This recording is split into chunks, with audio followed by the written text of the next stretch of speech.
오늘 함께 읽은 이 미가서 5장 2절부터 9절의 말씀을 통해서 영원하신 왕을 경배하라라는 제목, 주제를 가지고 함께 말씀을 나누기를 원합니다. 오늘 우리가 사는 시대는 참 어려운 시대인 것 같습니다.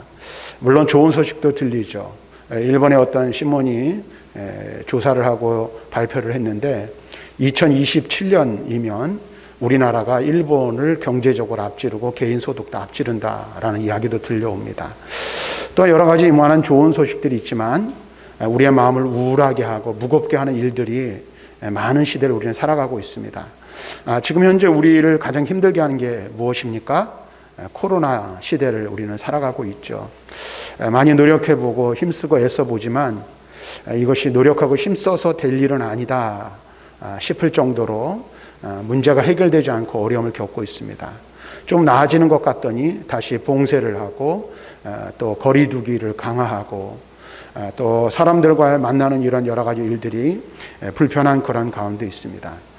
우리 사람들은 이렇게 불편함을 겪거나 어려운 일들을 만나면 누군가가 그 문제를 해결해 주기를 바라고 또 그런 사람이 내게 좀 찾아와서 나를 도와주기를 바라는 마음이 있습니다. 혹시 여러분 인생을 살면서 어려움을 겪을 때 누가 좀 나 좀 도와줬으면 좋겠다. 누군가가 와서 이 사람이 와서 나를 도와주면 내가 이 문제를 해결할 수 있을 텐데 이 어려움을 이겨낼 수 있을 텐데 해본 적이 혹시 있으십니까? 오늘 우리가 함께 읽은 성경을 기록한 미가 선지자는 어렵고 힘든 시기에 처한 이스라엘 백성들에게 앞으로 오실 왕, 그들을 구원하시고 그들을 위기 가운데서 건져주시고 또 그들을 도와주실 분에 대한 말씀을 오늘 우리가 함께 읽은 이 본문의 말씀에서 전하고 있습니다. 그래서 우리가 잘 아는 대로 이 미가서 5장 2절의 말씀은 예수님이 다윗의 자손으로 베들레헴에 오셔서 장차 인류를 구원하실 것을 말씀해 주고 있는 그러한 말씀임을 우리는 너무나도 잘 압니다. 그런데 우리가 구약 성경을 볼 때, 특별히 구약의 선지자들이 예언하는 말씀을 볼 때 그 예언의 말씀은 두 꼭지점이 있다라는 것을 우리는 너무나도 잘 알죠.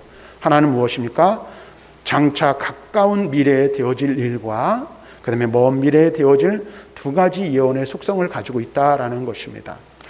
그처럼 오늘 본문의 말씀도 그와 같은 것을 우리는 알 수가 있어요. 당장은 이스라엘이 바벨론과 아스르에 의해 멸망을 당하고 짓밟힌 바 당할 텐데 하나님께서는 그들로 이 대제국으로부터 구원하실 것을 말씀해주고 있고 또한 먼 미래에 메시아 되신 예수 그리스도께서 이 땅의 왕으로 오셔서 오늘 인류를 구원하실 것을 예언하고 있는 것입니다. 그래서 다윗의 자손으로 베들레헴에 오셔서 장차 온 인류를 구원하실 것을 말씀하고 있는 것입니다. 그리고 이와 같은 말씀은 특별히 마태복음에서 성취되어졌음을 우리는 알 수가 있죠. 그런데 이와 같은 예언의 말씀을 통해 우리는 몇 가지 사실을 깨닫게 되는 것입니다. 첫째는 메시아는 예루살렘 곧 왕의 도성인 왕이 태어나는 곳이 아닌 작은 마을 베들레헴에서 태어난다라는 사실을 우리는 여기서 발견하게 됩니다. 그다음에 두 번째는 메시아의 근본, 그의 근본은 인간 선조, 다시 말하면 사람의 후손으로 오는 것이 아니라 상고의 영혼에 있다라고 말씀하고 있습니다. 그다음에 세 번째는 메시아는 장차 원수들로부터 자기 백성을 구원하실 분이시다라는 사실을 말하고 있습니다. 네 번째는 남은 자들은 세상을 의지하지 않고 오직 하나님을 의지하게 되며 하나님의 능력을 힘입어 세상에서 승리하는 자들이 될 것이다 라는 사실을 말씀해주고 있습니다. 우리는 이와 같은 말씀을 통해 이 세상에 사람으로 오신 예수님이 어떤 분인지, 그분이 어떤 분인지를 깨닫게 되는 것입니다. 사랑하는 성도 여러분, 이 세상에 사람으로 오신 예수 그리스도, 그분은 누구이십니까? 바로 이 세상을 다스리시고 통치하시는 영원하신 왕이시라는 사실을 우리는 이와 같은 말씀을 통해서 깨닫게 되는 것입니다.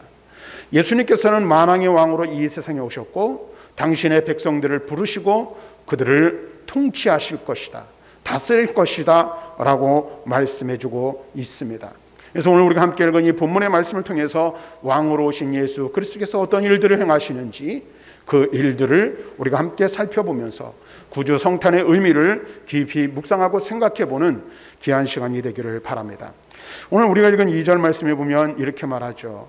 베들레헴 에브라다야, 너는 유다 족속 중에 작을지라도 이스라엘을 다스릴 자가 내게로 나올 것이라. 예수 그리스도, 이 세상의 다윗의 후손으로 오시는 왕이 태어날 곳을 어디라 말합니까? 베들레헴이라 말합니다. 그러면서 선지자는 말합니다. 베들레헴 에브라다는 유다 족속 중에 아주 작지만 이스라엘을 다스릴 자가 바로 그곳에서 나올 것이다 라고 말씀하고 있습니다. 그것은 우리가 좀 전에 말씀드린 것처럼 마태복음에서 그 예언이 성취된 것을 우리는 너무나도 잘 압니다. 그렇다면 이 구주로 오실 예수 그리스도, 왕으로 오신 그분이 태어난 베들레헴은 어떤 곳입니까? 예루살렘에서 약 남서쪽으로 8km 지점에 위치한 유대 산지의 한 마을입니다. 그리고 우리가 잘 아는 대로 이 베들레헴이라는 이 말의 뜻, 의미는 히브리어를 번역하면 떡집, 오늘날로 말하면 빵집, 이런 의미를 가지고 있습니다. 그처럼 이 베들레헴은 이 토지가 비옥하고 또 각종 실과들이 무성하게 자라 아름다운 열매를 맺는 토양의 조건을 가지고 있었던 마을인 것 같습니다. 그래서 그 이름을 그렇게 풀어서 이렇게 설명하고 있는 것입니다. 그런데 뿐만 아니라 이 베들레헴은 지질학적으로만 아니라 신앙 정통적인 면에서도, 그리고 정치 사회적인 면에서도 매우 중요한 성읍 중에 하나로 여겨졌습니다. 왜 그렇습니까? 베들레헴은 구약 성경에서 이스라엘의 조상인 야곱이 가나안 땅에 정착하기 위해 이주하는 도중에 그의 아내 라헬이 베냐민을 출산하다가 죽어 장사된 장소, 그곳이 바로 베들레헴입니다. 또한 이곳은 유다의 베레스 가문이 살았고 구약 성경 룻기에서 다윗의 증조부인 보아스가 살던 곳임을 우리는 성경을 통해서 알 수 있습니다. 그래서 구약 성경 중에서 선민 역사에서 가장 위대하며 메시아를 예표하는 왕으로 일컬어지는 누구?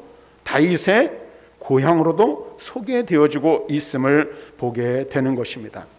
여러분 보세요. 이와 같이 베들레헴은 다윗의 고향입니다. 그리고 아주 작은 마을입니다. 그래서 오늘 성경을 보면 뭐라고 말합니까? 유다 족속 중에 작을지라도 라고 이렇게 말씀하고 있는 것을 보게 돼요. 여기서 작을지라도라는 서술어가 사용되고 있는데, 이 작을지라도의 이 원문을 해석하면 둘째의, 그러니까 두 번째, 또는 미천한, 혹은 보잘것없는 이라는 그러한 의미의 말입니다. 그런데 이 말은 2절 하반절에서 말하고 있는 영원함이라는 히브리어나 태초라는 의미의 이 히브리어 단어와 오늘 대조를 이루고 있는 것입니다. 다시 말하면 본전에서 풍요로움과 미천함, 그렇죠? 두 번째 것과 이 태초가 오늘 대조를 이루고 있는 것입니다. 이와 같은 대조는 다음에 몇 가지를 우리는로 해석해서 이해할 수 있습니다. 첫째는 이스라엘이 죄와 불순종으로 인해 하나님의 심판을 받을 것이지만 이후에 베들레헴에서 나신 메시아에 의해 구원을 받을 것이라는 강조를 하기 위한 것으로 볼 수가 있습니다. 또한 두 번째는 메시아의 출신지는 작고 보잘것없어 보이는 장소이지만 그가 다스릴 곳은 이스라엘과 더 나아가 전 우주적 장소가 될 것임을 나타내는 것으로 볼 수가 있어요. 그리고 여러분 한번 생각해 보십시오. 예수님께서는 어디서 나셨죠? 베들레헴에서 나셨어요. 근데 베들레헴 어디서 나셨습니까? 마구간에서 출생하셨어요. 그리고 그 아기를 뉘울 곳이 없어요. 그래서 어디에다가 말 먹이통인 말 구유에 뉘우실 수밖에 없었어요. 근데 그분이 온 인류의 구세주가 되셨고 온 인류의 영원한 통치자이신 왕이 되셨다는 사실을 우리는 기억해야 하는 것입니다. 태어나실 때에는 비천한 모습으로, 첨한 모습으로, 연약한 모습으로 태어났지만 온 인류를 통치하시고 다스리는 만왕의 왕이 되실 것을 말씀해 주고 있는 것입니다. 그래서 마지막으로 그리스도께서 지극히 낮은 곳으로 성육신, 그 사람으로 이 세상에 오셨지만 궁극적으로는 그의 구속사역과 승리로 인해 영원한 영광을 받으실 것을 나타내는 말씀이라 할 수 있습니다. 사랑하는 성도 여러분, 그렇습니다. 그 마을은 더 이상 그래서 작지 않습니다. 왜냐하면 이 그곳에서 영원전부터 계셨던 메시아께서 태어나실 것이기 때문입니다. 이 메시아에 대한 약속은 그에게 모든 말씀과 다윗을 통해 이미 하셨던 것임을 성경은 증거해 주고 있습니다. 하나님 다윗보다 더 위대한 왕을 이 땅에 보내셔서 하나님 나라를 세우시기를 원하셨습니다. 그리고 그 약속은 베들레헴에서 태어나신 예수 그리스도를 통해 성취된 것입니다. 예수님은 다윗의 후손인 사람으로 이 땅에 오셨지만 하나님의 전능하신 능력과 그 이름의 위엄을 가지신 거룩하신 하나님이십니다. 왕이신 그분은 하나님 나라를 세우시고 우리를 친히 다스리기 위해 이 땅에 왕으로 오셨습니다. 죄로 가득한 이 세상에서 죄인으로 사는 우리를 친히 다스리기 위해서 왕으로 오신 주님을 오늘 맞이하는 구주 성탄의 복된 날이 되실 수 있기를 주님의 이름으로 간절히 축원합니다. 그래서 예수님께서는 어떻게 해요? 작은 곳, 비천한 곳에서 태어나셨지만 위대한 왕으로 이 세상에 오셨다는 사실을 우리는 분명하게 기억해야 할 것입니다. 그 다음에 그분은 어떤 분이신가? 대적을 파하는 왕으로 오셨다라는 사실을 우리는 5절과 6절의 말씀을 통해서 볼 수가 있습니다. 특별히 본문 5절 말씀을 보면 상반절에 이렇게 말하죠. 이 사람은 평강이 될 것이라. 이렇게 말씀하고 있어요. 근데 우리가 가지고 있는 이 개역 개정성경 이 번역본에는 빠진 말이 하나 있어요. 히브리 원문을 보면 우리의라는 표현이 오늘 이 개역 개정성경에는 이 생략이 되어 있어요. 그래서 그것을 더하여 말씀을 다시 번역하면 이 사람은 우리의 평강이 될 것이라가 되는 거예요. 그러니까 이 세상의 위대한 왕, 비록 작은 비천한 마을에 비천한 몸으로 오셨지만 우리의 왕이 되시는 예수님은 어떤 분이시라는 거예요? 우리의 평강이 되실 분이라고 말하고 있는 것입니다. 여기서 말하는 이 사람은 두말할 나위 없이 베들레헴에서 나셔서 이스라엘을 다스릴 메시아 곧 그리스도 예수를 가리키는 것입니다. 사랑하는 성도 여러분, 예수 그리스도께서 우리의 평강이 되시는 것은 그분 자신이 완전한 평강이시기 때문에 그렇습니다. 그분은 평강의 본질이 되시는 분이십니다. 그리고 평강의 왕으로 이 세상에 오셔서 그분에게서 평강이 나오게 되는 것입니다. 그러므로 그리스도를 왕으로 모신 곳에는 무엇이 임합니까? 그리스도의 평강이 임하게 되는 것입니다. 근데 여러분 한번 생각해 보십시오. 예수 그리스도께서 이 세상에 오시기 전 이 세상에는 참 평강을 찾아볼 수가 없는 곳이었다는 사실을 우리는 분명히 알아야 합니다. 여러분 한번 인생을 가만히 돌이켜보시고 생각해 보시기를 바랍니다. 사람은 태어날 때부터 인생의 질고에 허덕이며 고통을 당하고 결국은 죽음이라는 비참한 결말을 맞이하는 존재라는 사실을 우리는 너무나도 잘 압니다. 그래서 우리가 말하는 대로 사람은 태어난 그 순간부터 어디를 향하여 달려가는 존재입니까? 고통이라는 터널을 통과하여 죽음이라는 관문을 향하여 달려가는 것이 바로 우리 인생이라는 사실을 우리는 너무나도 잘 알고 있습니다. 이 세상에 죽음을 맞이하지 않을 인생이 아무도 없으며 또한 이 세상을 살아가면서 고통과 고난을 감당하지 않을 사람이 아무도 없다는 사실을 우리는 분명하게 깨달아야 합니다. 그래서 인생은 질고의 삶이라고 말할 수 있죠. 고난 없는 삶, 고통 없는 삶, 그렇죠. 인생에 어려움이 없는 삶을 사는 사람은 단 한 사람도 없다라는 사실입니다. 그래서 사람들은 인생을 살아가면서 평강을 찾고 평강을 갈구하고 평강을 얻기 위하여 부단히 노력하고 애씁니다.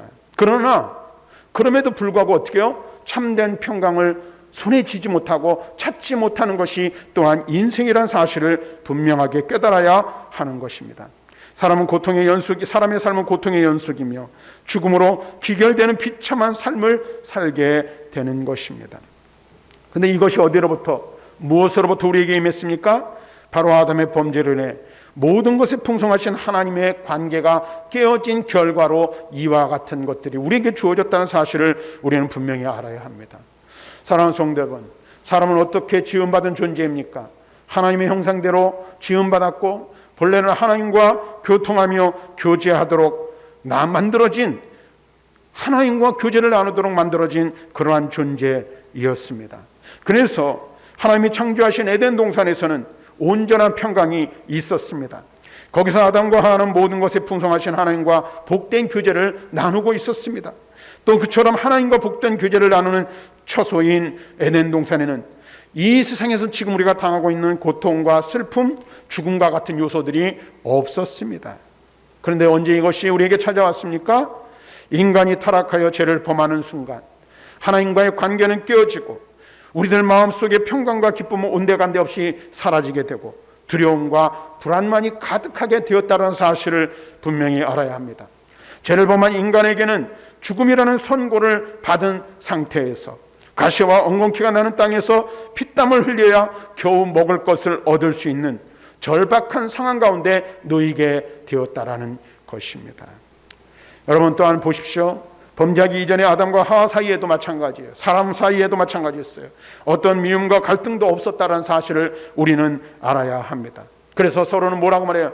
이는 내 뼈 중에 뼈, 살 중에 살이라고 고백하며 자기의 본질로서 오직 서로에 대하여 사랑의 대상일 뿐이었다는 사실을 우리는 분명히 알아야 하는 거예요.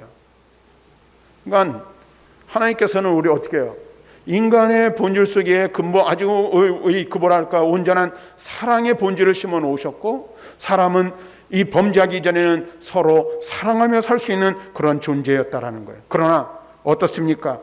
범죄한 이후에 상대방에 대하여 원망하는 마음, 미워하는 감정을 갖게 되었습니다. 이처럼 원망과 미움이 자리한 곳에 어떻게 평강이 공존할 수 있겠습니까? 바로 이처럼 스스로 비극을 자초하고 하나님과 스스로 원수된 인간들, 서로가 서로에 대한 원망과 미움을 갖고 분쟁을 일삼는 인간들 사이에 누가 오신 거예요? 평강의 왕이신 그리스도께서 오신 것입니다. 그래서 그분은 먼저 죄로 나누게 된 하나님과 사람 사이에 화평을 이루고자 그 스스로 화목제물이 되셔서 십자가 위에서 죽으셨습니다. 그리고 그로 말미암아 사람은 비로소 하나님과 화평케 되는, 하나 되는 축복을 회복하게 된 것입니다. 또 그리스도께서는 하나님과의 화평을 근거로 용서받은 인간들이 서로 용서하고 하나됨을 이루도록 그들 모두에게 동일한 영, 곧 성령을 부어주셨습니다. 그리하여 그리스도는 평강의 왕으로서 그의 통치를 받는 모든 자들로 풍성한 평강을 누리도록 하셨습니다. 사랑하는 성도 여러분, 이처럼 그리스도께서는 평강 그 자체가 되시며 또한 죄로 말미암아 하나님과 이웃과 갈리고 나뉘고 찢긴 우리 모두에게 평강이 되십니다. 그래서 여러분 보십시오. 그리스도는 평강의 왕이시기에 그분을 모신 사람, 그분을 모신 가정, 그분을 모신 교회, 그분을 모신 나라에는 무엇이 임합니까? 그리스도의 평강이 임하는 줄로 믿습니다. 그래서 예수 믿고 구원받은 사람은 이전에 모든 사람들과 원수되고 미워하는 삶을 살았지만 그리스도의 평강이 주장하는 자는 어떻게 해요?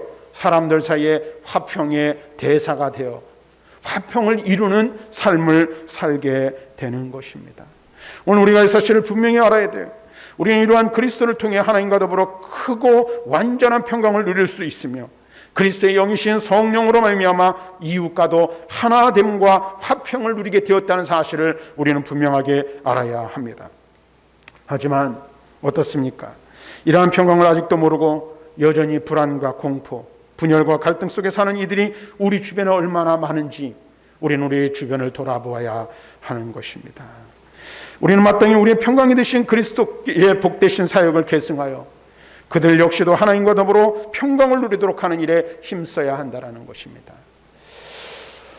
예배를 시작하면서도 말씀을 드렸지만 우리가 사는 이 시대에는 참 지금 현재 불안한 것들이 우리를 불안하게 하는 것들이 너무나도 많이 있습니다. 그래서 우리 마음의 불안과 근심, 걱정, 염려 이런 것들이 우리의 마음을 막 헤집어 놓아서 마치 우리의 마음과 우리의 삶이 풍랑이 있는 그러한 이 바다와 같은 격변을 겪고 있는 것 같습니다. 전례 없었던 코로나의 문제 계속해서 말씀을 드리지만 이 앞에서 정말로 우리가 얼마나 연약한 존재인지, 또 우리가 얼마나 큰 두려움에 휩싸여 살아가는지 오늘 우리는 고백하지 않을 수가 없어요. 그런데 여러분, 이 코로나의 위기 가운데서도 여러분에게 참 평강을 주시는 그리스도의 평강이 여러분의 삶을 주장하시기를 주님의 이름으로 간절히 축원합니다. 우리에게 진정한 평강을 주시고 참 평강을 누리게 하시는 예수 그리스도를 바라보는 저와 여러분들이 되시기를 주님의 이름으로 간절히 부탁드립니다.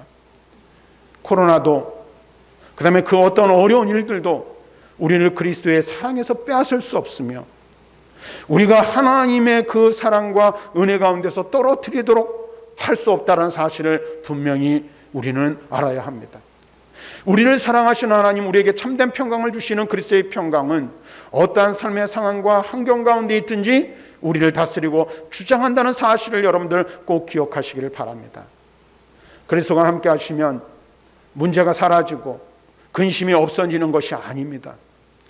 근심과 염려와 걱정거리들이 우리를 둘러싸고 우리를 에워싸지만 그 가운데서도 그리스도께서 우리의 심장을 주장하시고 우리의 삶을 주장하심으로 그 한가운데서 우리는 평강을 누리는 자들인 것입니다.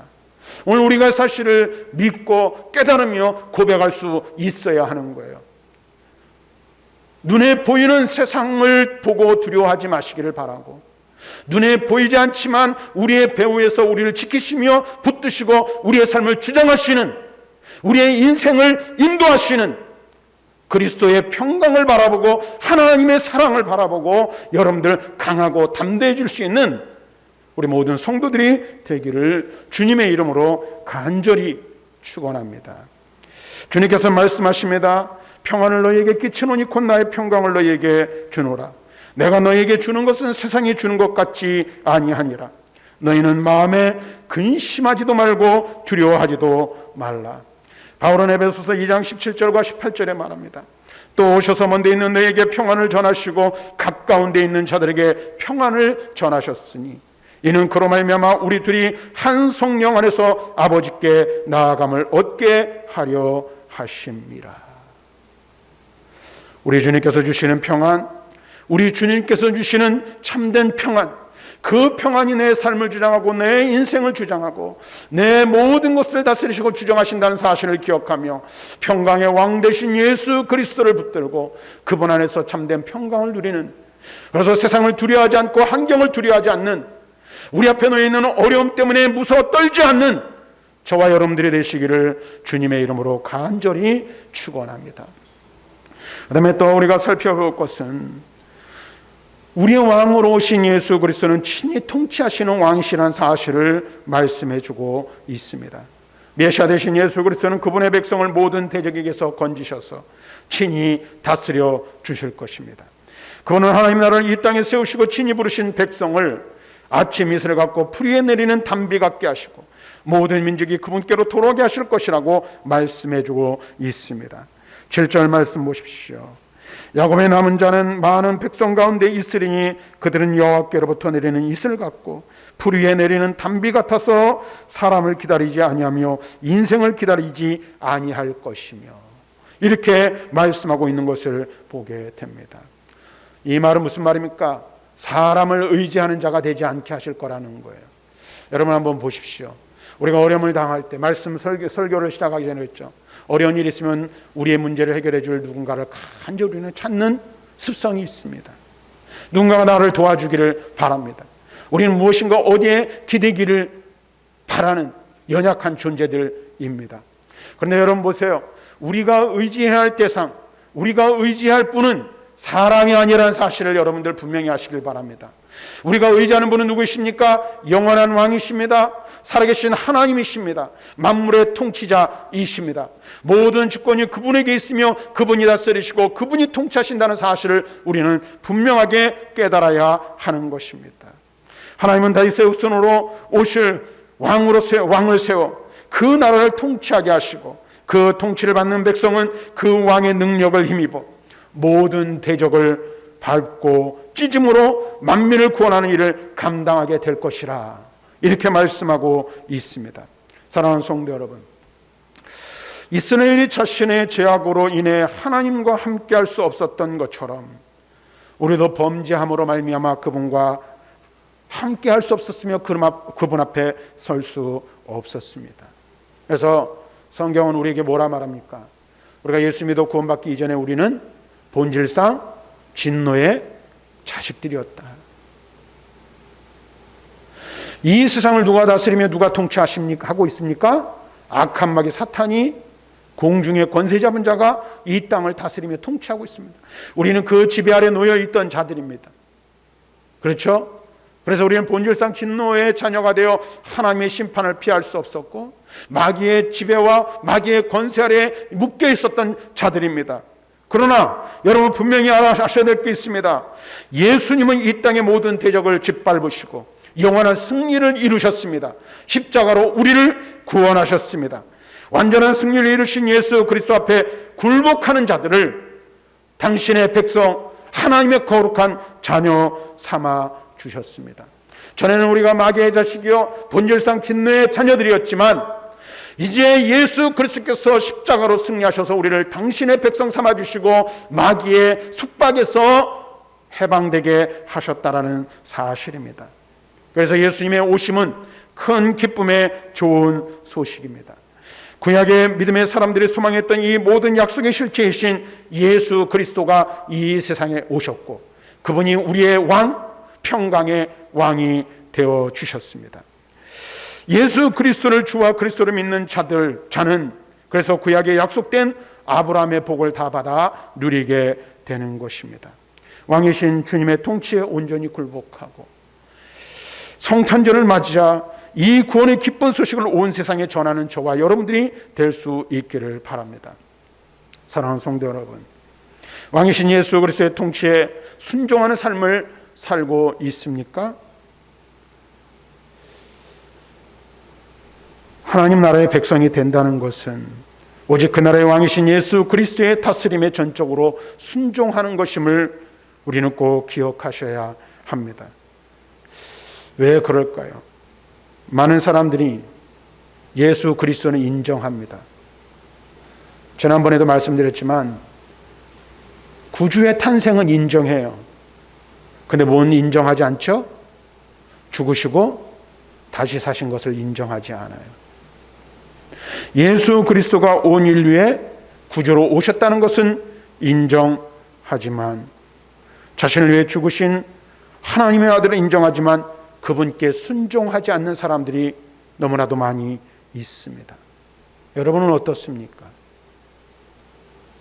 구주 되심을 인정하고 나를 위해 십자가에 죽으신 것도 인정하지만 그분이 내 삶의 주인, 내 영혼의 주인이라는 사실을 인정하고 그분 앞에 전적으로 순종하며 살아가고 있습니까? 사랑하는 성도 여러분, 믿음은 단순한 고백에 지나는 것이 아니라 순종의 열매로 완성되어진다는 사실을 꼭 기억하시기를 바랍니다. 예수 그리스도가 우리의 왕으로 이 세상에 오셨고 그분이 나의 왕, 나의 주님이시라는 것을 인정하고 고백하며 더 나아가 그분의 말씀에 전적으로 순종하며 살아가는 삶의 열매들이 우리들 가운데 있어야 한다라는 것입니다.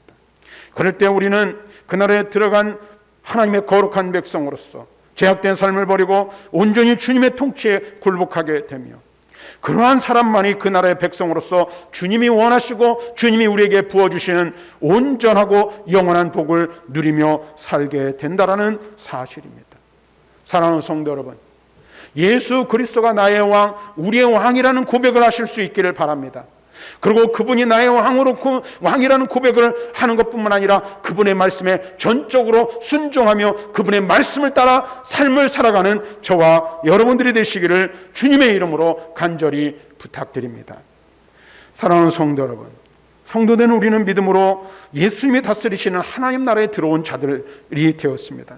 그렇다면 성도된 우리는 이제 어떻게 합니까? 그분의 다스림에 온전히 순종하며 또한 우리를 위해 이 땅에 오신 예수 그리스도, 우리의 참된 주님을 영원히 찬양하는 자들이 되어야 할 줄로 압니다. 이제 우리가 한 주간만 보내면 구주 성탄의 복된 날을 맞이합니다. 이 날은 어떻게 보면 매년 맞이하는 똑같은 날이 될 수도 있습니다. 그러나 오늘 2021년 구주 성탄의 복된 날이 저와 여러분들에게는 또 다른 의미의 성탄이 될 수 있기를 바랍니다. 우리의 영원한 주인이 되시고 우리의 영원한 왕으로 오신 그 예수 그리스도를 온전히 고백하고 그분의 말씀에 전적으로 순종하며 그분의 백성으로서 왕이신 예수 그리스도, 그분께 순종함으로 찬양과 영광과 경배를 돌려드리는, 그래서 그분의 온전한 백성으로 이 땅을 살아가는 저와 여러분들 우리 모두가 되시기를 주님의 이름으로 간절히 축원합니다.